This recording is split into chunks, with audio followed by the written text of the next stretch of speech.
How to create Binance wallet account. Welcome back to Let Me Help, and let's start with this tutorial. Firstly, launch your Binance application. Make sure that it is up to date.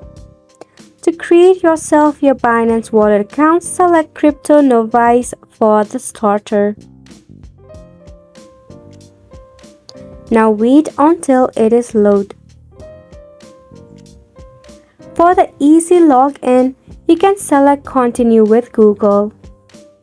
Select a Google account to link with your Binance wallet account. After you have selected an account, it will try to authenticate your account. Now, just with a simple click, you have created yourself your Binance wallet account. To verify your identity, you need to verify your residency. Allow the permission it asks for. And just like that, you are in your Binance wallet account.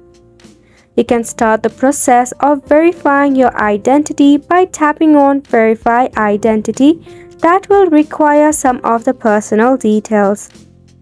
If you face any of the difficulty regarding the process, check for your Wi-Fi connection or visit your Binance customer service for further assistance. And it's a wrap for this video as well. Thank you so much for tuning in.